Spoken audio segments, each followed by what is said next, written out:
Yo, what's going on, everybody? What's going on, guys? Y'all can hear Going me? What up? on? What up? Yeah, man, we good. Yo, what's going on, everybody? Oh, I see something here. We're not Let's doing that. change that. What's going on? All right, little echo. Welcome to the Freedmen Collective. Today, it's February 1st. It's Happy Freedmen's Month to all of my fellow reparationists and Black folks out there. It's definitely a special time of the year. I want to thank you all for taking some time to join this discussion and have it out with us. But today, we'll be really just talking about I guess a few general topics that are going on in the Black verse, and make sure you guys are up to date. So I'm your host, Ernest Darvell Stead. You guys want to introduce yourself? Yeah, man, it's Darby P hiding down south of the D in a place I won't name. And we're going to talk about reparations all the same, though. Hey, Stedman. what up? It's Stedman, aka Conspiracy Brother, joining you again to have a conversation about our community and the need for us to do a more thorough job of dealing with our community and enforcing rules about our community within our community. So, I agree. So, I think today there's a little bit of a discussion that has to happen as well, Ernest, about not only reparations, but there was a gender divide topic that came up. I'm going to try to work around, although we don't have our man's Gerard with us today. But this really comes back to everything at the end of the day um, when we talk about the positionality of our community social economic status and how that manifests itself in so many areas of our community. Every time we look up, our people are going through something in a different facet of life or a different area of our life, and it extends all the way to from childbirth in the hospital all the way to when you're trying to get married and find a spouse. It's consistently erecting walls and barriers, and most importantly, indoctrinating problematic behavior patterns into our people in the guise of self-preservation for individuals and individualism. So we will have to unpack that a little bit and discuss how we got here in that regard. But I heard something was going on with Dr. Claud Anderson. Yeah, man. So with Dr. Claud Anderson, I want to say this weekend on Saturday, we had there was basically a DC radio station that did an interview with Dr. Claud Anderson. Just checked his temperature of where we at with Black politics, and asked him about uh, particularly our position going forward into the future. And so, some things that were posed to him was they were asking about his sentiments on immigration, if they were still consistent with what he stated 20 years ago. And to go into that, for those who don't know, 20 years ago, he basically made a statement that mass immigration would have serious impacts upon Black prosperity. And, slowly but surely, we've seen that over this last 60 years here in this country of the effects of mass immigration, to be just, quite frank.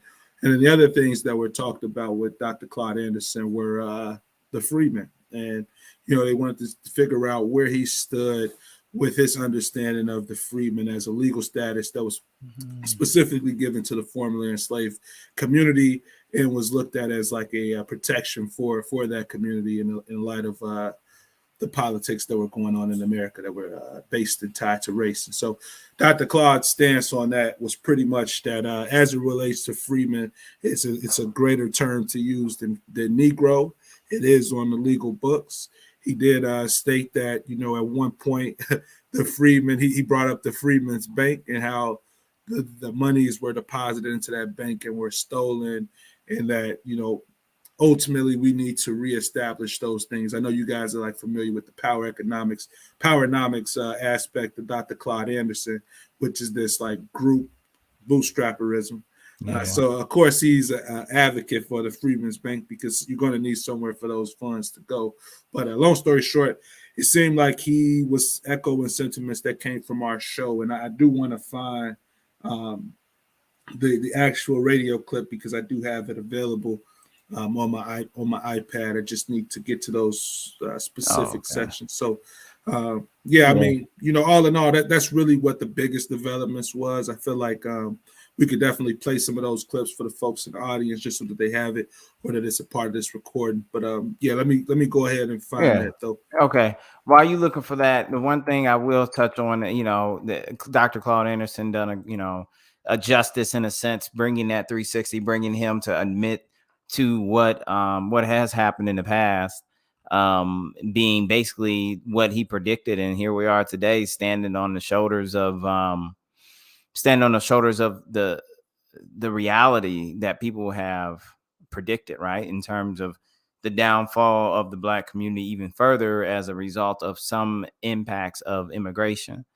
At the same time as immigration is going on, we have other folks who are out here kind of talking really sideways, and kind of creating a distraction. I heard that there was this situation going on in regards to not only a local reparations bill in Michigan, which, that's not a bad thing, but also there's a lot of further realities coming to fruition. I just want to share to help people get a good mindset of this. And, we talked about this before, but here we are again, as expected. We got our homegirl in the news. We're talking about some more BLM stuff going down. Now they're tied to even more groups with, poor spending habits and things of this nature. And here we are repping with 21 Savage, right? Free 21 Savage. We talk about this, and no shade on 21 Savage, as a I'm throwing shade. You throwing shade? Yeah, I'm throwing shade, bro. You're trash. Well, he's born in London, then he moved to Atlanta, at the age of 7. So I mean, I guess, but what is this? I wasn't even basing it off that. Huh? I was just basing off his music. It's garbage, I'll give him a pass if his music was decent. Well, he's being repped on stage by a person who's still embroiled in controversy for moving over $200,000 around to a consulting company between her and her spouse out of the coffers of the BLM organization. And it just goes on to talk about more money being moved around, another 211 grand paid to Color's pal Asha Bandali, who co-wrote her memoir, and then 86,000 paid to an entertainment clothing and consulting company called Trap Heels. Trap Heels. This is the problem. This is what we be doing.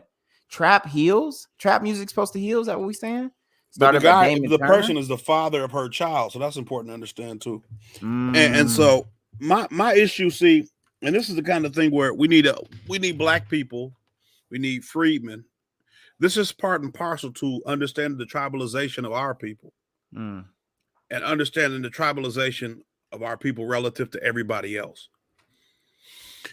When you take this approach that I'm gonna just support Black people, irrespective of what they do, irrespective of the decisions they make, irrespective of whether or not they committed a crime or whatever, you allow yourself to be open for these types of tricks, right? Yeah. And so you get played. Every time I see somebody with a Black Lives Matter mask or hat or shirt or bag or anything, I feel bad for them because I know they mean that sincerely. Yeah. They mean that out of the sincerity of their heart, that they support this organization. And really, they support the words, not even the organization, the words. Yeah, that's the deal. Yep. These people are only interested in making money for themselves. That's what they want to do. She doesn't have a marketable skill or, employable skill at all. I mean, I don't know what her degree is in, but what would she be able to do with it? Teach high school? So you wouldn't get access to these sums of money. We talked about it in a show, last year, that she was involved in an organization that was funneling money around with Warren Buffett's son. His son was in charge of it. 1,000 currents. Oh yeah. So like you see that these people are doing these types of things and they're playing on your naivety. That's the same thing with Kamala Harris, right? Oh, Joe Biden, they got it. Everybody in the news media that's black is telling you that Joe Biden got to nominate a black woman to be his nominee for his vice president. And that's supposed to mean something for you when now, a year later, you go to the grocery store, and I know you're doing it because I'm doing it, and there's no food on the shelves. Yeah, and I mean, that's the thing, right? She's not really trying to be for anything, and I think that people are realizing that the harsh way. I remember back during the Obama days, there was a girl who had a post that went viral where she was basically complaining while he was in office that he had not done anything for her people. Do you remember that?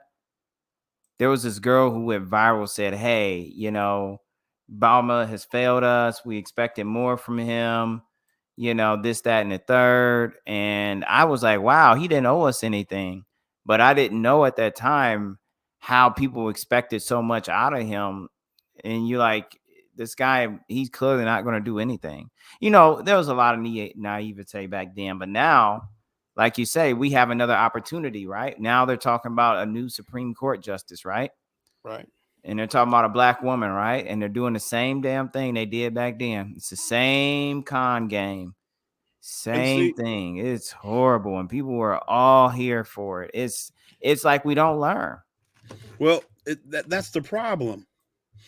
Because the media is so interested. And this is, we talked about this too. This is a constant. We talk about this with propaganda. Because the media they're interested in controlling the narrative. If Don Lemon and Jonathan Capehart and Joy Ann Reid and Angela Rye and whoever else get on TV and say, this is what we need, they owe this to us, black this and that. That's what black people want. Because white people aren't going to talk to black people. White liberals ain't going to talk to black people. You see what I'm saying? Nobody going to talk to black people. They listen to those loud voices. Well, I don't even. Well, even we talked about it with what's her name?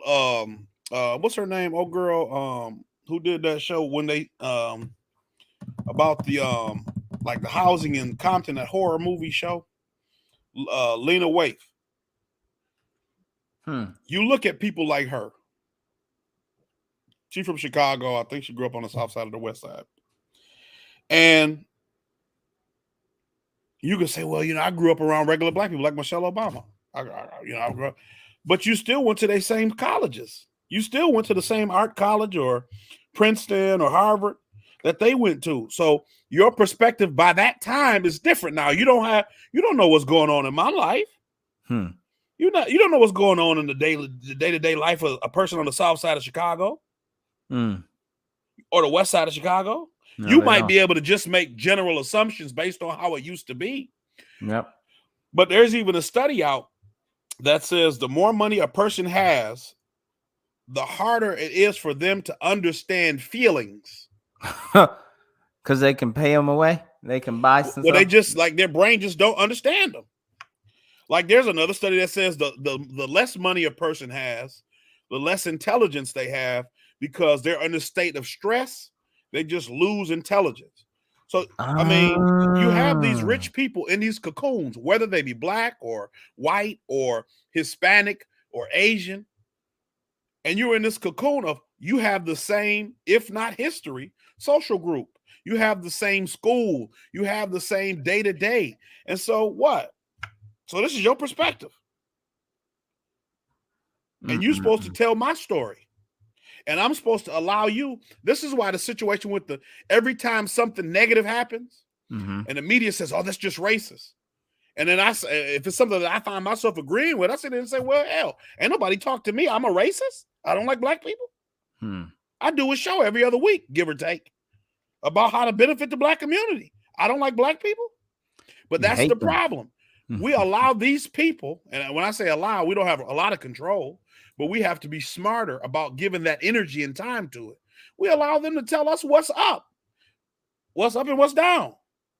Oh, you like bombs over Baghdad. What are you saying there? He say, weatherman telling us it ain't gonna rain. That's why we sitting in the drop top soaking wet in a silk suit trying not to sweat. Oh man. You Anything they letting say. somebody else dictate your reality. Right. And well, on that same note though, Stedman, this reality is also morphed by shit like this in the news. And I want to say that before what I'm getting at is that when you have the news media being able to kind of dictate to you what the weather's going to be with no regards for the fact you're still going to end up wet in a drop top, right? Because it sells for them to tell you that it's going to be one thing and it's totally going to be something different.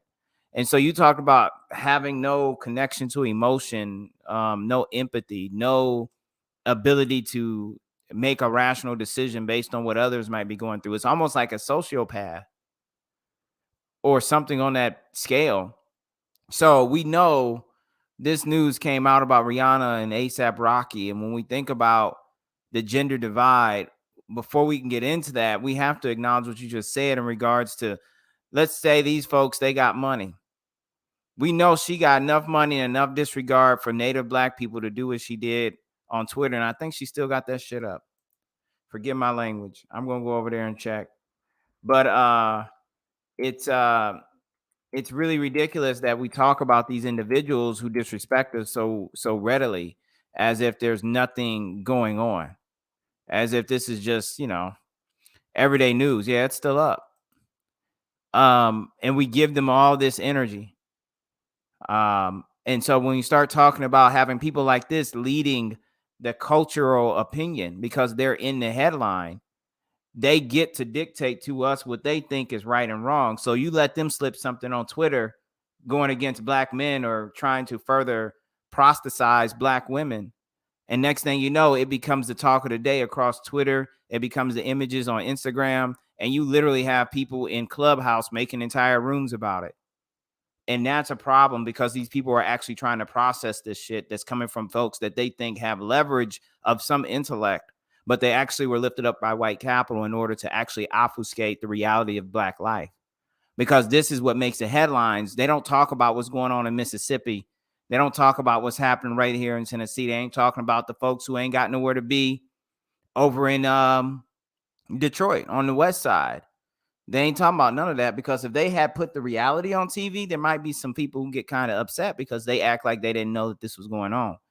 So this is where that starts with that news cycle, and with the cycle of cultural influence. You have a lot of bashing and questioning of Black men that's been happening. And it's been built around the failures that Black men have been cast as perpetuating themselves, when it's actually Black men who've always been the target all along. And Black women were taken away from Black men, as Black men were jailed, as Black men were denied promotions, as Black men were told they couldn't be on the streets at night, as they couldn't protect their neighborhoods. And so we started to see this fall, right? We start to see this perpetuation, this precipitous fall over the years, coming out of the heyday of the Black community, which was only what? The heyday was like the Black Wall Street times, if you really want to talk about it, right? Because before integration, we had communities that were like brick hardened, restricted to certain areas of the cities. Like we could not leave type brick hardened restriction, to the point where everything that you wanted to do with your life had to be done within that couple square miles where you could exist. That's how we had, the beautiful like Paradise Valley area or whatever of Detroit in the Black Bottom. That's how you had all these other beautiful areas of Black culture and epicenter.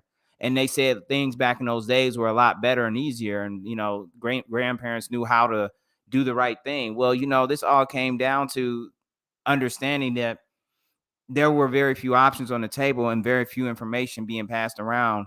Now you get to the point where you got individuals like this who are known issues for the Native Black community being propped up, and they lead to questions in a lot of Facebook groups about, Black men supposed to be providing for Black women and Black women not supposed to have to work. Well, yeah, that would be something that you would have in a real reality where Black community had economics that made sense.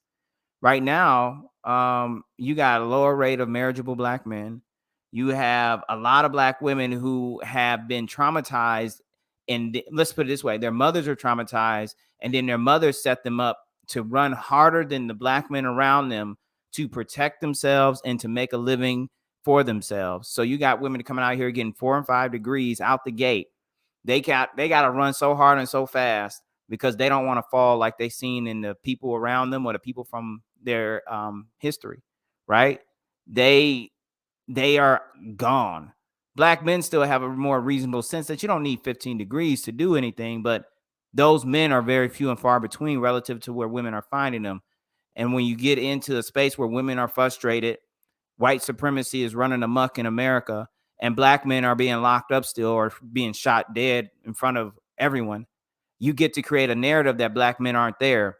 And that creates a bunch of questioning from black women. So there was a guy, actually, not a guy, but our friend Gerard shared an image with us from Facebook. You know, you get into some of these dang Facebook groups and they're toxic. Like, I don't like Facebook because Facebook is such a toxic place, because there's a bunch of old folks who don't know what they're talking about.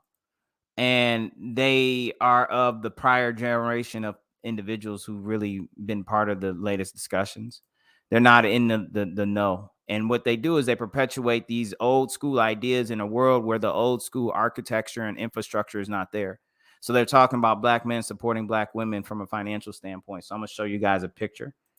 Let me pull it up here. And why are you saying that? You know, one of the issues that I find with a lot of black women is black women think that there is a way through education or employment or marriage or wishing that you can transcend the conditions of blackness in America. And what I mean by that, I think it's fairly obvious. But what I mean by that is that just because you have 1,000,000 degrees doesn't mean that you don't fall under the constraints of what being black in America is. Black men in this country have never, by and large, been able to provide in that way for black women. Now, you have had black men like here where they worked at factory jobs and you've had their wives, and some women never worked, and you had situations where some women did work. But it's unrealistic. It didn't happen that way. And so you think if you get enough degrees, you will be able to be past all that. And what you see, you know, I don't know how touchy this will be for some people, but the lady who worked for Extra who just committed suicide. I think she had a dual degree in law and something else, a master's in something, a law degree at the same time. Track star, Miss America or Miss USA, Miss Universe. She worked on Extra, whatever, and she committed suicide. Because at the end of the day, when all you got, and like Kevin Samuels talk about this stuff, and you know, he's like, "Oh, buy a cat, buy a dog," but she had a cat. They showed a clip. When you go home at the end of the day, during the stressful times of this pandemic, and all you got to go home to is a cat, that'll get to you. So that's very powerful. You say that, Stedman. We've gotten, man, it is crazy out here. Believe me, I know right now, just being in the dating field myself, there's a lot of backward stuff happening. But there's this image here. This came from, I guess, the Collective Discussions Facebook group. And this Kevin D. Wilson posted, 80% of black men only make $42,000 a year. How can you expect submission if your lady needs to work overtime? Then Trey Anthony G said white men only make about $6,000 more and their wives are submissive as they come. And this was a whole mess, right? This is a whole kerfuffle.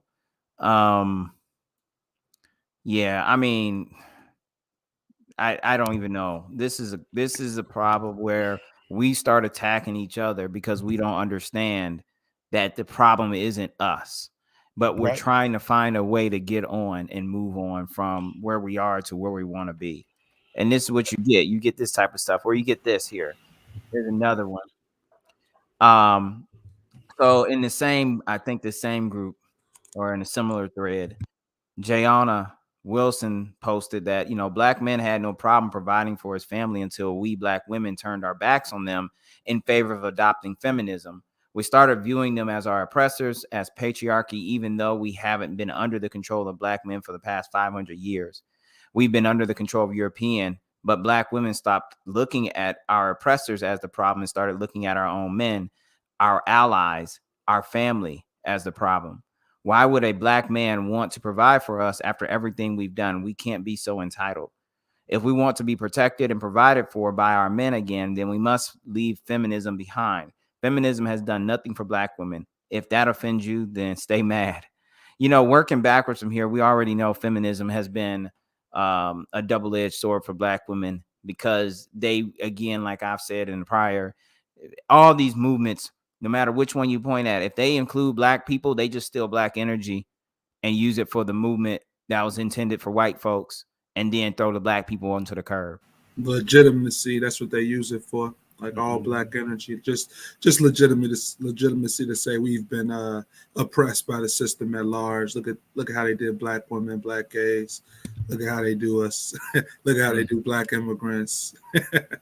Yeah, that's really just, it's the energy. And I mean, when you even look at like the clip where they said, $42,000 a year, again, that's somebody trying to live outside the bounds of Blackness. You're trying to transcend Blackness. How can you expect submission? Well, it should be teamwork, right? I mean, I'm married. I've been with my wife, we've been married since 2014. I don't expect her to submit to me like she's not my equal as a parent or as a adult, right? Yeah. I do expect if I say something that you give it consideration as you would like what you say to me to be considered. And so I don't think that I think if you're married to somebody who places a price tag on that, maybe you should consider a divorce. Man. But even when you think about looking at, we talked about with the amount of men who are not going to college anymore versus the amount of men who are, versus the amount of women who are going to college. All these things are going to trend to a point where like I said, Kevin Samuels talks about this whole idea where a woman's value to a man is not in her income. It's not into, what she necessarily brings to the table financially. It's a physical and then not emotional so much as it's like psychological kind of. You know what I'm saying? You don't go and look for, oh yeah, she got her own job. And I mean, you want somebody, if you're single, you want a woman who shows that she's a hard worker, but that's not a selling point for you. But when you get to the point where the majority of the school is female, the majority of the teachers all up the chain will be female, right? Majority of high school, middle school, elementary school are already female. But when you get to college, when you get to upper level work positions, they'll all be female because men aren't going to college. How does that change the social dynamic of these interactions? Right? How does that affect how men and women interact with each other? Because women think, I've got a degree, now you have to treat me with respect. And men feel like if I respect you irrespective of your degree. If I disrespect you irrespective of your degree. Yeah. And so you have that kind of confusion. That part. And this is what you see. And I'm a conspiracy brother, so I always got to throw this out. And this, I guess, the second wave, third wave feminism is all from the CIA, right? And it's you can search it, and the reason that it's done because what the government knows, they have it's four of us, Freedmen Collective, and we have four of us times 24 hours times 7 days a week times 365 days a year, or times 52 weeks, however you want to look at it. That's what we have for time.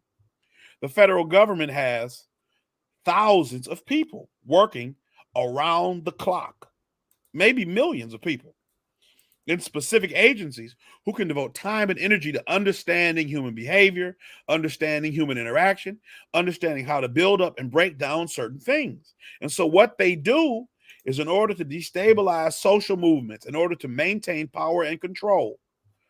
They do what they can to destabilize family units. They do what they can to destabilize social groups, right?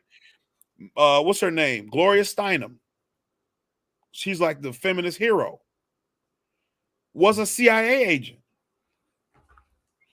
You can look this up. She tried to deny it. She worked for the CIA. She worked for the CIA. She took that picture with the lady, the black lady with the afro. They had their fist up in the 60s or early 70s. The lady's name, I forget her name. Her name was Dorothy something. That's actually Gabore Sibide's aunt or great aunt. Right? So I want to take something from you, Stead. I just want to show what I put on the screen. I want to get y'all's opinion on it. I guess this continues to relate back to this, right? This woman is talking about Asian culture. I mean, we're not talking about Barbadian culture, Rihanna and oh boy, Rocky ASAP. But when we do hear from anyone who's already been highly problematic in hijacking our culture or being a part of our oppressor class, they always got something to say to continue, like we said, that gender divide tactic. So this quote here, in Asian culture, specifically Southeast Asia, it is customary for a man to provide for us. I never see anyone bashing Asian women for it, though. Black women have a long history of being the head of their households, but somehow get labeled as gold diggers and users. So, oh my gosh, this is a problem. I need people like this, first of all, to shut up and stay the fuck out the conversation. That's the first one. And then secondly, when we talk about Black women having a long history of being the head of their household, go ask somebody why. Miss A historic tweeter. They've been the head of their household because their man was taken right away. Away. They killed him, man, for most parts. And that's the part about critical theory that, when you look at critical race theory, like that's the part of critical theory that they don't want you to understand. Everybody wants to act like everything is just a one-to-one. Well, this is this because that, or this, then that. And that's not how it works. Right? That's fallacious thinking. Yeah, they don't. Yeah, it's not a one-to-one. It's not an apples to apples, or it's not even apples to oranges. It's just like apples to watermelon. Because the conditions that we're under, the constraints that we're under, are very specific to us. It's not specific to, like even when you look at this, you say, you're labeled gold diggers and users. Yes. What are you talking about? The only people that label gold diggers are gold diggers. Exactly. Nobody who's doing for their own self and just working and trying to provide the best she can for her family in a way that isn't usurious is labeled a gold digger or a user. Yeah, it's never been people do misapply words, but in general, you're going to find respect people who work hard. Hey, that's a bar right there for sure. Because across any race, any ethnicity, if the woman is a gold digger, they gonna call it for what it is. Like that's white women, Asian women, like whatever. If a woman is a gold digger, that's who you are. That's who you are. Yeah, if money your top priority. Yeah, if money your top priority, it clearly shows. Like that. That's just something to point out. Is that what Mr. Samuels usually talks about? Women who are trying to do that, trying to get the bag from the relationship alone? Not really. He just deals with trying, like, you have a lot of women who call his show and they appear to have like delusions of grandeur. And so like they really feel like, like there's this mentality among society where like every woman is like a queen. And you're beautiful. And every time a woman does something, other women give her credit, or you're supposed to just give her credit for doing like anything as a self-esteem boost. And so like women won't acknowledge that there are some women who are more attractive than other women, and that you can't just have it all. You can't have it just because you want it. Yeah. You know what I'm saying? There's rules to this. There's men who know, hey, I got no shot. Even when, I got no on my best day. Pick a 10, female 10. On my best day, I ain't got a shot. And women don't have that. They don't have that internal filter. mechanism. They don't have that. That's interesting. They just feel like, you know, if I see you, you supposed to want me. I'm a female. What's wrong with you? And it's like, no, bro. That's not it. That's hurt, man. Stop saying that. Don't say that. That's not it. You know. But I mean, you know, even what I was gonna say about the feminism thing and the CIA and how that all applies. Mm-hmm. When we understand that dynamic of it, when we understand that, we see how different social movements are allowed to exist and the ways that they're allowed to exist and how other social movements are squashed. So like the real people in Ferguson, for example, who were protesting, all of them like dead. Right? Darren Seals, he was dead. He was shot and burned in the car. But Patrice Culler, she's still around, and the other chick from Black Lives Matter, they get corporate sponsorship deals, and companies is like making pins and stuff with their names on it. And so like, how do you see how that works? People are not allowed to in any country, even, you know, Canada try to act like they're so friendly. In no country are you allowed to challenge power and survive. The Freedmen Collective, if we ever get to a point where people are slapping us on the back, hey man, y'all, you know, and I'm talking about the powerful people. Yeah. Then, you know, we saw it out, bro. Because the powerful they don't celebrate you. Powerful people don't celebrate you when you challenge in power. They don't do it. When you're actual threat to power, they don't celebrate you. But when you're gonna be doing some shady stuff and you're moving money around, you got a wife and you paying your baby daddy money for his clothing line and your home girl who got a boutique and we can work with you. You just like us. When we start seeing Freedmen Collective street names and in the street, so I agree 100%. Because you look at Malcolm X, bro. Malcolm X is from Michigan. He was born in Oklahoma, grew up in Lansing, Michigan, moved to Boston and New York. But you know, his nickname was Detroit Red. He claimed Detroit. Lived in Inkster. His birthday is not a state holiday. It's not recognized at no, you know. Ernest, you live in Lansing. Do they talk about him? No, they got one marker up though where his where his father used to live in Frandor and got. I'm gonna try to bring our caller in. We got a caller. They don't even bring Malcolm X up at all. Can our caller hear us? Yeah. Hey. What's going on? Hey, I'm hey man, I just listened to you guys dropping knowledge. I'm gonna piggyback off what Stedman just said too, right? I read a comment of what you just said about Malcolm X, right? A guy was saying, you know, they never celebrate Malcolm X like that, right? And a guy commented under that comment, he said, well, yeah, they can't alter his message and distort it like they did Martin Luther King. That's why you never hear about him. His message can't be altered and distorted like it was for Martin Luther King. So, you know, they weren't able to do that. So that's why we won't talk about Malcolm. Okay, his message was too potent. It was too strong. Wasn't a lot of ways to try to make it something else. And you know what I mean? Maybe seem like, it was almost impossible to do that, right? But I want to touch on that thing you said about the black women, right? Because I'm really interested in that relationship, you know, that we have with black women, right? And all the different dynamics that play into the separation of that. And I really want you guys to focus on also, right? Because you guys made up a lot of great points on why, you know, tactics that they use to separate us, specifically black men from black women, right? And they play these little power games, and you know, listen, women are resource driven naturally, okay? So if you talking about gold diggers, users, whatever you want to call women, that's nature, brother. That's nature. Women are looking for the most resourceful individual by nature. That's why a woman can be making $2 million a minute and don't want nobody broke. You understand what I'm saying? She don't want no broke dude. Even though she making all the money she got, she doesn't want a broke dude because they're resource driven. They understand that resources equal power, equal control. So that's what listen, most of them are that way, period. So dudes got to get over that. That's what it's gonna be. Like Stedman said, we accept it because you know, we can't get around the truth. The truth is told to us all the time. Like he said, you know, you don't have a shot with a certain type of female. You know what I mean? On your best day sometimes, right? Because you're forced to live with the truth. Women are almost their worst enemy because they tell each other these kind of lies like that, right? Like they'll start off with the, oh girl, you don't got to listen. If you gained 100 pounds and he don't want you no more, that's his problem. That's his problem. Like if it wasn't a reverse, like if she was coming to you saying, do you know he gained 150 pounds? Yeah, he just don't be doing nothing or nothing. He don't care nothing about his appearance. You're like, well, girl, yeah, I don't know what you got to get away from him. That'd be the advice if that was a situation. You see what I'm saying? So That's never the thing. They try to.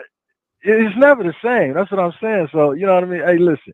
I want to talk about back to the separation tactic though by the government, right? I feel like played a big role into it, right? The housing, right? The Section 8. Mm-hmm. How they were able to use that, right? Coupled obviously, you know what I'm saying, with the crime bill, and you know, it was almost simultaneously, right? Like, oh, okay, listen, we'll lock up all these black people, all these black men, right? And then we'll give the women housing. And we'll say, hey, guess what? You can have this house. We'll give you some food stamps. We'll give you a place to stay to put them kids in there. But you better not have him in there. Don't bring him in that house. If we find out he in the house, we kicking you out and we kicking him out too.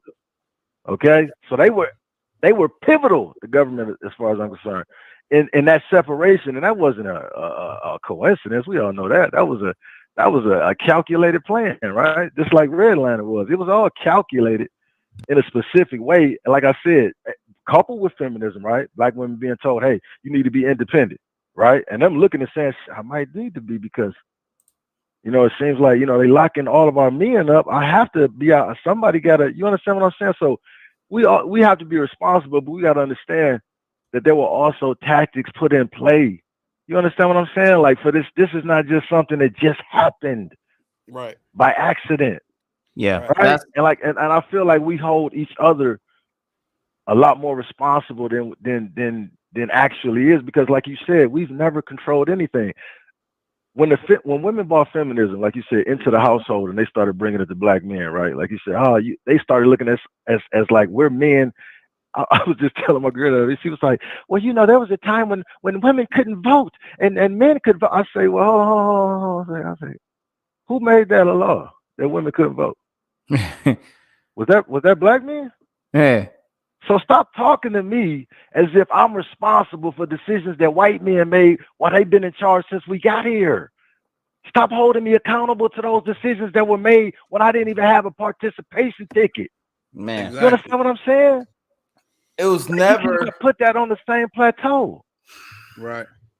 It was never the Go ahead. case that we had the ability to really have a discussion about decisions made by black men that impacted black women. Right. We never, like, outside of the civil rights movement and the progress we made, there's not We never had to been see that any significant time when you could say black men made this happen, especially after the civil rights movement. And that's the unfortunate part. But I'm talking about positive and negative. We're not talking about any progress. We're not talking about any oppression either. And we're definitely not talking about patriarchy. Because remember, guys, go back 3 years. You remember the whole fiasco with the Root and the black men being the white men of the black community? Yeah. What was that? Very Smart Brothers or whatever. Yeah, them crackheads smoking the dope from the trees. Those folks are part of this same system. They were just doing it for the FLOX crowd, but it's the same story with a different color, paint job. It's not ever really been true. It's just that people realize that this country is ruled by patriarchy, and they don't want to pick on the powers that be, so they just pick on the black community, and they make the black community its kicking stone. So I'm going to talk about patriarchy in the black community, but patriarchy is a product of the community the black folks were dragged into. But we ain't going to talk about that because it's easier to beat up on black people than it is to go pick a fight with a white man. And that's the thing. Absolutely. I always tell people, you have white women, they'll talk about, oh, we're tired of white men, we're tired of old white men. Your daddy white, your husband white, your son white, your brother's white, your partner who you mess around with, they all white. Oh yeah. See, there go from the feminism march right back home to their husband. And black women will go home and be alone. With them damn pink ass hats. And that's the funny thing. So Gloria Steinem is married. Christian Bale is her stepson. But the black lady who's in the picture with her is single. She had 2 kids. She was married, I think, and ended up getting a divorce. I don't know the context, the context of why. But she never remarried, as far as I could tell. Dorothy Pittman was her name. She still ain't married. Gloria Steinem married. Well, yeah. And you know how we was talking about these programs? I was going to say, I don't think we mentioned the fact that, Shirley Chisholm, that's another one that they like to put in the limelight. And she was an advocate of that feminist movement to the point where the Congressional Black Caucus of the 70s was like, yo, are you for black people or are you for women? And, what really ultimately happened was she broke away from what the black community was trying to do at that time to support what white women in politics were trying to do. And, that's kind of how we got to this situation. And it's funny you said that's why she's highlighted also, right? Yeah. Yeah. Miss America, because they call her. Speaking the message like Stedman was saying earlier, as long as you're saying what they want you to say, hey, man, you'll be on TV. Hey, man, we're going to make sure you get a spot now. Just say what we want you to say. But the moment you start standing up and trying to, say something like he said, that's even semi-controversial, hey, that's what it'll be labeled as, controversial. Man, Professor Black Thought, I don't know if you guys listen to that on YouTube, right? Yep. He had made a good point talking about Kamal Bell, right? He said, oh, man, don't you find it funny how none of the headlines, when they were talking about Kamal Bell getting his backlash for this documentary on Bill Cosby, right? When they were saying none of the headlines said Kamal Bell controversial film. He was like, I want you to pay attention to that, because every time somebody says something, right, that's pro-black, the white stream media, they are going to put that up there and it's going to say controversial comedian Dave Chappelle, right? That's how it's going to be looked at, right? But if there's something along the lines that they are okay with, they're not going to say controversial. They'll say he received backlash. Words are so important. The context and where the way they use, you know what I'm saying? They really create images that I don't even feel like people subconsciously get right away. You know what I'm saying? Like, you make a good point there. It makes Yeah. me question. It makes me question a lot of things in general, because that's one thing I'm very adherent about, is that words matter, specificity in language matters, linguistics matter, and these are the mechanisms through which slights are levied to start to frame something in a different light than what it ever really was. And it's almost insidiously, quietly done, because people would look at the surface and think that, oh, this looks fine. But reality, no, you just looked at it and you felt it a different way than what they actually, than what really happened. You felt it a different way. Absolutely. Exactly. And that's how the subliminal prejudice is born all across the world, right? That's why you don't have to, you don't have to meet a black person to have a thought of what they're like. Right, I could be living in Wyoming and never met a black person a day in my life, right? But I have an image of them because it's been created through television and film and music. That's it. There you go. So hey, caller, we appreciate you 1,000%, bro, from calling in. You have a happy and a safe one, and a happy Black History Month, February 1st. Oh yeah, first day. Oh yeah, happy Freedmen's Month, man. All you brothers do right the same way, man. Right back at you, baby. I love y'all, man. Keep it going. Sir. That's a good one. Happy Freedmen Month. But it's even dealing with that, right? Mm-hmm. So you're looking at the way that there's kind of like this subterfuge when it comes to how the media can present a situation. Like I'm saying, like I said, I was talking to the guys before. I was watching I've been following the protests up in Canada, the trucker protests. So the prime minister talking about there's all these racists and all this stuff. They don't represent us or whatever. Now this guy, the prime minister, Justin Trudeau of Canada, have had pictures taken of him in blackface twice. Yeah. But he calling somebody a racist. And that's what you see. These are the people who get to make the rules for us. Kind of like Biden. Right. Kind of like Biden talking about Republican racists, and he giving eulogies at KKK funerals. You giving eulogies to Strom Thurmond, who raped a 16-year-old black girl and had a baby with her, and had a 24-hour filibuster not to pass a voting rights or something, Act in 57, or desegregation. I think it might have been one of them. a 24-hour filibuster. And you letting these people tell you what's racist. If that's racist, and this is why those people fall on their face. This is why you can't take them serious. This is why legitimate concerns can't be raised. This is why you can't have a conversation with white people and say, yo, this is why this really is a problem. Because we allow the media to cloak these people. Oh, black people. Like Jim Clyburn, I know Joe Biden and Joe Biden knows us. Oh my God. I'm sorry, we still need to throw a lawnmower in my man's. Don't tell you know what I'm saying? But we let him say this garbage in our name. Yes. Or even what's his name? John Lewis. They posted when people was protesting. They was talking about somebody said on Twitter, they said, Mr. Lewis, you got hit by the police when you was in Selma. He said, and I told the police officer, thank you for doing your job. And it's like, bro, what are you talking about? What good are you? What purpose do you serve to black people in this country talking like that? What is your objective? You know, and so this is why we can't get nowhere, because it seems like we all full of shit.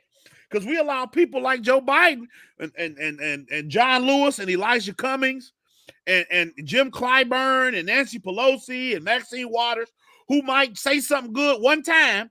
We allow them to represent our community, and we don't call them out, or we don't have the power to call them out. So that anybody who might legitimately think, well, you know, maybe y'all have a point, they can't take you serious. And then look at that again with the CIA and looking at how they destabilize the community. Why? Why would you elevate women? Why would a government choose, even in their own community, right? Because even white women are going to college at a higher rate than white men. Why would you elevate the females in your community? Because you're not afraid of the females overtaking your system. You're not afraid. Yeah. And I'm not saying women don't get rowdy. I'm not saying women aren't fighters. What I'm saying is when it comes to simple, show of strength, brute force, it ain't no women in special forces in the military at all.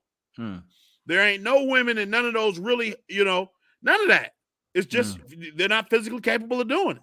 And you don't have to worry about 10 women and 10 men and y'all fighting with guns and all this stuff. Who gonna win? They're called the black gender wars. Who gonna win? And in that black gender war, what's going to happen is you just got a bunch of people who don't have no wealth trying to fight over some crumbs of a situation that is totally fabricated by people outside of our community, concocted, developed, executed. And so at the end of the day, I'm working on a new video project I hope to put out within a day or two, where I said something to the effect that, you know, there are some extremely problematic individuals who have access to our culture. And what happens is people yell at me. They say, oh, Atlanta's the black capital of the country. I said, it's not the black capital of the country, but it's a capital for black culture. In a sense, that's the most visible black cultural center of the country. But the black capital of the country is the lesser attractive of the black cities, which is the majority black city of Detroit, the largest majority black city in the country. So, by percentage, the largest percentage majority black city in the country. Yeah. And so with that being a case, you can look at Atlanta, and the image that you're getting of Atlanta is this life that a lot of black women chase after. That's why there's so many more black women down there than marriageable or eligible straight black men. I talk to black women who are living in Atlanta. They're either complaining about they can't find a man at all, or they complain about they can't find a man and they keep running into men who are on the down low. Or they just talk about the gay men that are everywhere. And I'm not trying to talk about the LGBTQIA plus community. I'm not saying anything negative about them. What I'm just saying is that in general, the idea that we have access to a life that looks like the housewives of Atlanta is wrong. They ain't doing no housewives of Detroit. That's why you got a gender divide, because the women want to live in Atlanta. The men are really in Detroit in terms of the mental reality of where we really are. They're in Detroit because that represents the truth about our community. And just to make sure y'all understand LGBTQIA plus Black Lives Matter, I just want y'all to understand at the end of the day, we don't really want people to be in two different places. You're in totally different states in mind right now when we talk about this. Now, I think that when you start to understand that the fact that black women are not able to find marriageable black men And the fact that they're looking at a time when they've already ran through school at high speed and gotten 15 degrees and 2 Lexuses, no shade on that. But this is all a result of us not having the wealth and the access and economic inclusion we need to have. And so Reparations ASAP, the title of this, Reparations ASAP, or the gender divide will continue, is when we don't have the wherewithal to start demanding and forcing our representatives and our leadership, whether to put in new leadership or to bang on the heads of the existing leadership to start working on this transformative social economic agenda. If we don't start doing that, there will be all this gulf of room between Detroit and Atlanta, where white media and white and non-black positive influences can come in and start dictating to you that your life should look like Rihanna. And if a man can't give you that, then you need to go somewhere else. And eventually you're going to end up on the Roots webpage, and they're going to be telling you to date a white or an Asian man. And then all of a sudden, next thing you know, while you're spinning your tires and getting a dog and a cat because you can't find a partner, all of a sudden the black community is now the smallest minority group in the country. And then we have no political leverage to go and exact the transformative justice we needed in order to stabilize our country. Because like I've saying in this upcoming video, people be like, I don't want a handout. I don't want free. I don't want anyone to take pity on me. I don't want anything given to me. I want to earn what I have. But here's the thing. What you really should be doing is earning your own while standing on the shoulders of your forefathers, on your grandparents, your great grandparents, and your parents. You should be able to stand on their shoulders. As lineage progresses, the family line should actually increase in wealth. It shouldn't go down, because you should be inheriting the house. There should be some passed down of some retirement money or whatever, a little bit of this, a little bit of that at a minimum. And then you take it, you double it, triple it up, and then you do it again. Women and men running around here talking about, I want my children to have generational wealth.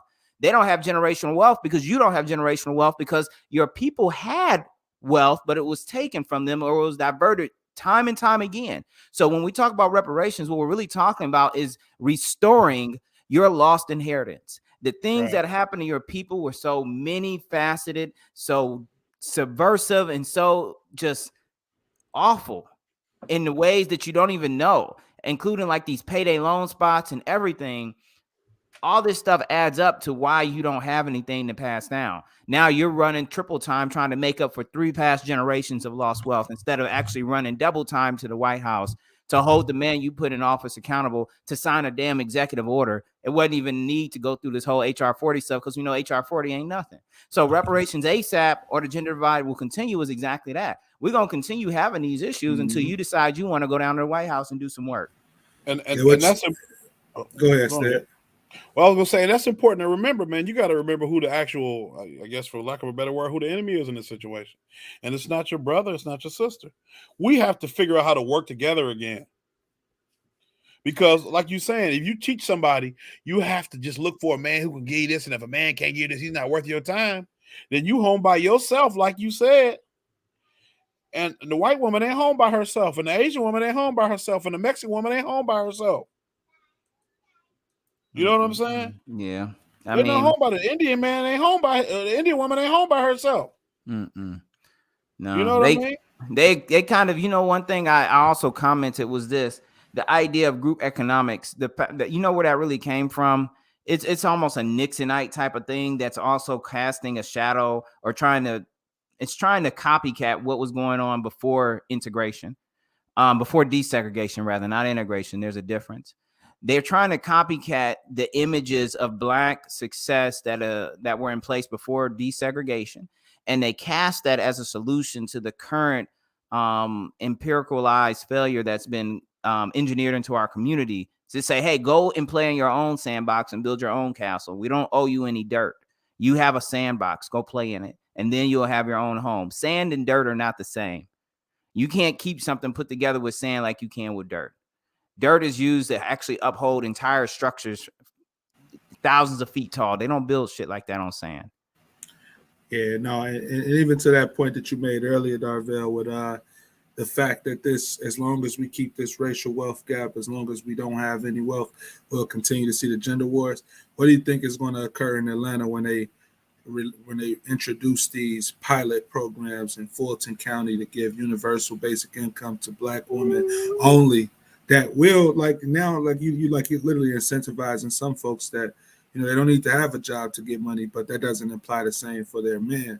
And so this is just going to be another repeat in the next 20 years because you'll have women who are able to receive that benefit, go to school and accumulate wealth, and they're going to look at these men and say, well, what the hell are y'all doing besides going to jail?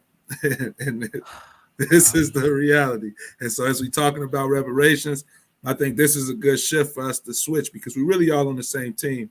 It don't matter about your sexual orientation. It doesn't matter about your gender. If you're coming from this specific lineage that we're talking about, then you are entitled to the solutions that will come to fix our communities. And I feel like, we need to start moving on that same accord, but I believe we'll have bad faith actors that are, not 100% of the movement. They're between two movements. And with that, a lot of conflicts and issues will arise. That is Well, true. even like the caller said, when you look at like the whole Section 8 and all that, there's a movie that came out in the 70s called Claudine, with stars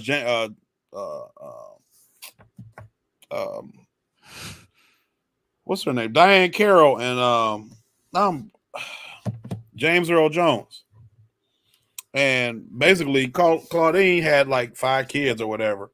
And James Earl Jones was trying to like holler at her or whatever. And she was in like subsidized housing, welfare housing. And when the lady came around, she couldn't have no man in the house and all this stuff. And so they had to hide all they I remember, like they had to hide the microwave, they had to hide the lamp. You know what I mean? It was like they was trying to date and he was trying to marry her, but she was like, if you move in and we get married. And so eventually at the end, he was like, you trying to make what you want to make women stay single and and they were like, oh no, you can be married. It's not, it was almost like toward the end, it became like a propaganda almost, that like the ending. But that's really what happened. Like, you incentivized women not to have a man in the house. You told women that if they had children and if they were single, they could get help. And that's it. Even like now, I've heard stories of people who have food stamps, EBT, who have more money now than they know what to do with. But you're not giving that money to people, families who are in need, who could use that money. You're just giving more money to people who already have it, who don't have nowhere to go with it. Because you don't have an interest in actually solving a measurable problem. You have an interest in pacifying people so that they will continue to give you support. That's why the whole two-party system is really just like they just take turns being the boogeyman. That's why everybody want to be like, oh, the Democrats are so bad, I want to be a Republican. In my mind, in my actual heart, no president in my lifetime is ever going to be worse than George Bush. George W. Bush. It just ain't going to happen. I refuse to believe that it is possible that there can be a person worse than George W. Bush. And so when you look at that, you look at how he was, the way that he presided over the country, the kind of deals he ran, the war in Iraq, the war in Afghanistan, the bombing campaign, you look at the Patriot Act, the torture program. I could go on and on and on. The way he handled Katrina, right? All the stuff he did. The fact that the Democratic Party, people who didn't like Donald Trump were willing to say, you know what, we like Bush now because Trump is so evil. That told me all I needed to know. Because I think they're both full of it. Both parties is full of it. But if you can't actually recognize that and understand that you need to be on guard for both, and you need to be fighting against the system and not a party for party, you ain't gonna get nowhere. Well, listen, y'all, we're going to have to go ahead and start wrapping this one down. I think we got a special coming up we're going to do this weekend, hopefully, though. Ernest, what we going to do? We're going to do something this weekend, man. Can y'all hear music in my background? Yeah, I got music. I play. I'm like, what's going on here? Hey, I got to looking around. I'm like, damn, is this one of the videos I got playing?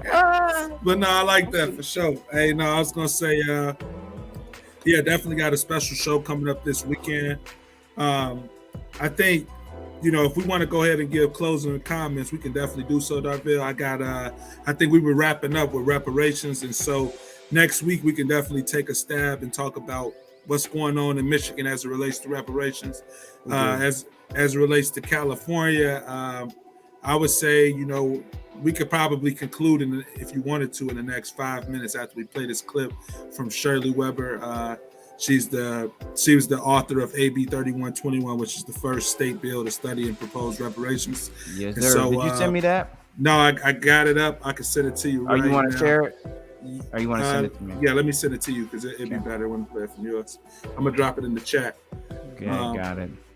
Yeah, but if you start at 11 minutes and 50 seconds, she's pretty much just giving a rundown of her intent for why she built this bill. And if we recover what we just talked about, if we review what we just talked about with the gender wars and this divide that's related to wealth, she's going to pretty much talk about how, as the black man, she's talking about her grandfathers, what were their biggest fears trying to secure prosperity for their families over these decades in America. And I feel like it's important that our viewers hear this because it gives you some context as to what the black man has done and what he has gone through. And not only that, but also the same for the black woman. We all one tribe, one family, and with that, it should be one love. Right, I hear you.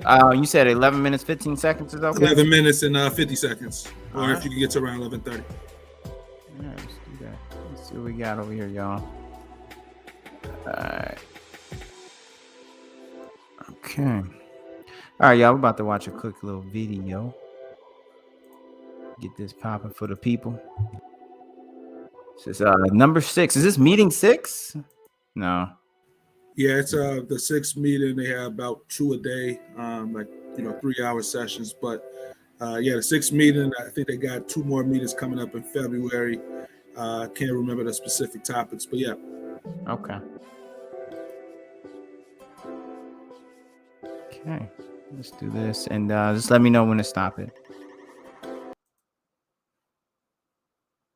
Go on recounting the economic and the social indignities that were upheld and supported by the courts of this land. Those became the basis for discussion of who deserves reparations. Slavery was more than a physical condition. The psychological impact it had on the aspirations of Africans was promoted through open violence without protection of the law. Lynching and burning to keep Africans in their place caused generations to place limitations on one's ability to strive for excellence. My grandfather was in Arkansas during the Elaine, Arkansas riot.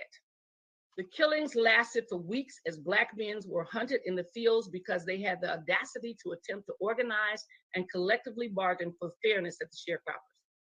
The fear of that, the killing of hundreds of Africans and hunting them down for weeks, was designed to create a sense of fear and limitation on the visions of Africans because there was no system to provide them with support. The fear my grandfather felt, I remember as a child, was palatable, and it crippled him and his family's ability to dream beyond the cotton fields. He was dearly, dearly, and direly afraid that his kids would be killed, his sons would be murdered, his wife would be raped, his daughters would have things done to him that he could not defend them. And that in itself created such a tremendous fear and psychological impact that Black people almost did not dream of anything other than mere survival. And that becomes important as we talk about the impact of slavery versus those who were never slaves, who came to this country from other places, who had aspirations and visions themselves. I often think about Barack Obama, and my theory is always that Barack Obama probably would never have had the aspirations to be president of the United States if one of his parents had been a slave. His father was an African, a Kenyan, who came to this country to go to school. And he was born of a white woman who also had dreams and aspirations of greatness herself. He did not have limitations and fears drilled in his psyche and thus aspired to become the president of the United States. Reparations is designed to repair and heal the damage done to Africans for 400 years of slavery and Jim Crow. Recent immigrants do not share our common oppression at the same level. And I say this because I have numerous friends who are recent immigrants and a son-in-law who's a recent immigrant. They can trace their ancestors. My son-in-law is a Kenyan. And when we went to Kenya, we were able to see hundreds and hundreds of family members who could trace their lineage all the way back for hundreds of years. We visited the burial sites of his grandfather, who was one of the chiefs of the Kikuyu. And my grandkids had an opportunity to touch the hands of ancestors that went back for generations, and to see pictures and to visit grave sites. Things that I have limited knowledge of and access only go up until maybe 1870, but not to the depth as that my grandson, my son-in-law experiences. Reparation is for those who are the descendants of slaves first, because of the devastation they suffered from hundreds of years of no wages and no ability to own land and accrue wealth. Their ties are permanently severed from their homeland, and their ability to return to Africa is almost impossible. They are truly, unfortunately, American. I am a living witness to that, having traveled to the continent for dozens of times over the last 30 years, have met and gone to see folks whose villages I'm supposed to know, have interacted supposedly with former relatives, and I come back each time happy that I went, but clearly aware of the fact that I am truly an American. That slavery stole from me my ancestry and my heritage. And no matter how I wear African clothes as I have, and many of you have been to my house to see my collection of fabulous African art, the reality I come back with every year is that I have nowhere to go but here. That is not the case for those who are immigrants in this country, who come here from Africa, who still maintain their ties and their relationships, who still own land in their homeland, in their country, and can always return and have for them a sense of pride and dignity about who they are and where they are. I remember once in reading a story of the author of They Came Before Columbus. And he was talking about him came before the Mayflower. And he was talking about being in Ghana when Ghana got its freedom in 1960, in the 1960s. And Lerone Bennett was talking about watching those around him crying at their freedom, their love for their country, and how he felt like such an alien in the world, because his homeland had been stolen from him, but equally important, he had not been completely embraced here.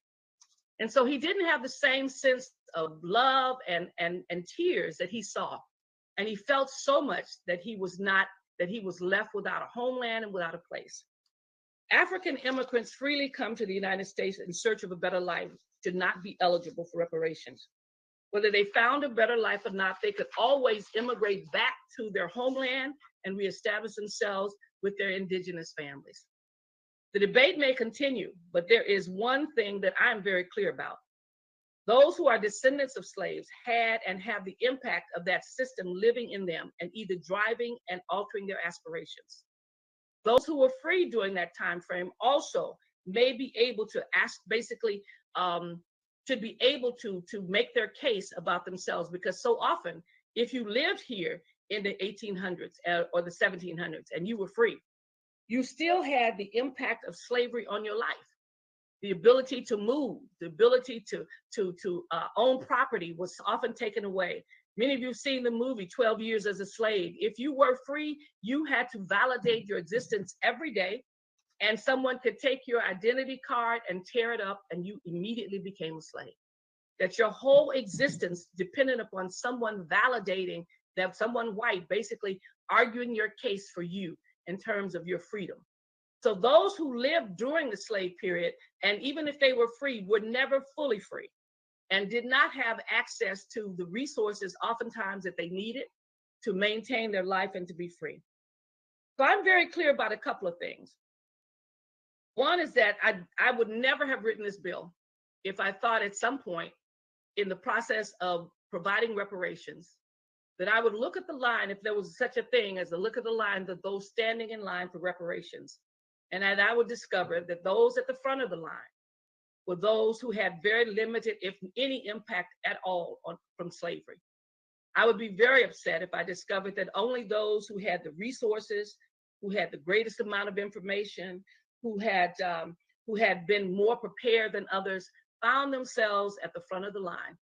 And those who suffered the most from generation to generation out of slavery, from poverty and lack of resources, would find themselves once again at the end of the line because they got the message late.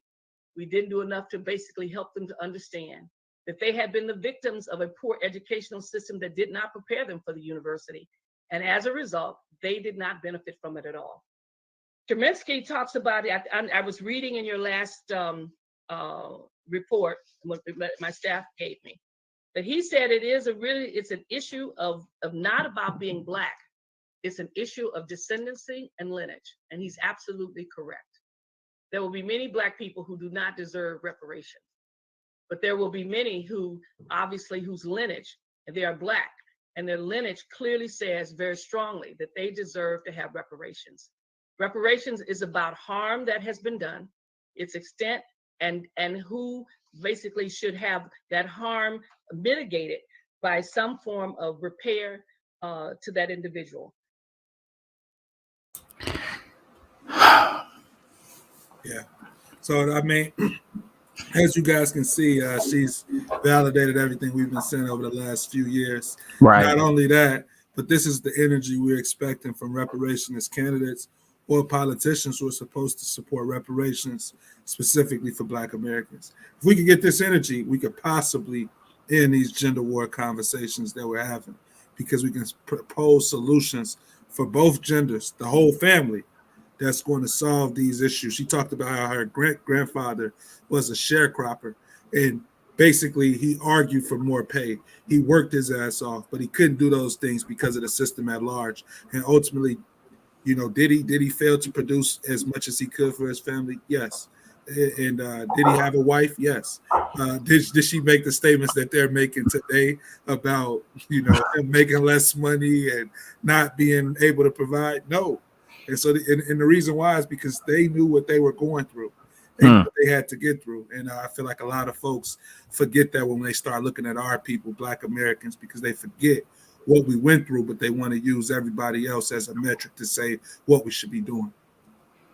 Ain't that right? So listen, y'all, this is so deep and so long. We're reducing ourselves when we're fighting like this to exactly where they want us. And it's crazy how successful it's been.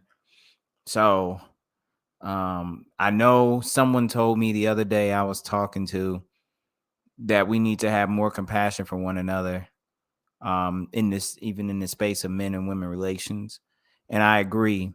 But I think that takes people admitting and holding themselves accountable to the reality of how we got here, where we are, and what is our prospects for getting out given what we're doing right now. And none of that is good. So you do need to give quite a bit of latitude to what's going to be available to you and what you can expect. Otherwise, you need to get your sleeves and roll them way up past your elbows and get to fighting. And when I say fighting, you better be swinging. You better be swinging hard with the intent to knock your shoulder off, because there's a lot of swinging and hitting to be making up for that we haven't been doing for at least the past 40 years. That's all I got. Ernest? Yeah, I'll just state like you've already stated excellently. I mean, we are one family. We know that this is tied to a specific history, and we got to address that history. Like we said earlier in the show, be on the lookout for possibly a special show this weekend, or we could possibly be doing some different, let's just say, some different forms of media using some different apps. And so you guys might be able to participate in those conversations as well. But like always, it's peace, love, and reparations. Stead, you want to close us out? Yeah. So I think what you guys said is really great. And I think that's important. Being married, I think one of the things that I've learned is that you got to be willing to be vulnerable. And you got to be able to be vulnerable. And if you're not in a relationship with a person that you can be vulnerable with, you might need to find somebody else. And so there are a lot of things that we don't really look into when we get into relationships, long-term partners. We don't really like stuff we don't consider. I think a lot of us, we need to go to couples counseling because we need to learn how to communicate with each other in ways where we can be honest and open. Your spouse should be your friend, your best friend. You should be able to share with them the stuff you can't share with nobody. So you need a person who is able to build with you and work with you and deal with who you are. And so that's what it is. As descendants of freedmen, men and women who share a common struggle and history, We got to be able to work together. If can't nobody else work with us, we understand what we dealing with. If you know you got it and your sister ain't got it, help her get it. If you know you got it, your brother ain't got it, help him get it, right? But don't use what you got, by the grace of God or whoever, whatever you believe in, don't use that to be I'm better than you. I'm too good for you. And use that to delineate yourself from everybody else. We all the same tribe. We got. We don't have no other country we can come from. This is our country. The same way ain't no more Indians, no new Indians coming, Native Americans. Ain't no more us. When we gone, we out of here. That's it. No more freedmen. You can send 1 million Nigerians because Nigeria is somewhere else. Right? Now the composition of what a Nigerian is might change, but there'll always be a Nigerian. Just like South Africa.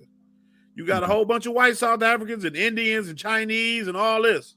But they still South African.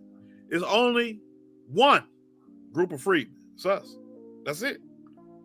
We ain't coming from nowhere else. We got to learn to build with each other, forgive each other, be considerate for each other. We are family. We want to try to do what we can to change this thing, right? Don't fall for the trap. It's a trap. The CIA, look it up. The CIA is behind all this. Conspiracy brother out. And peace and reparations, y'all.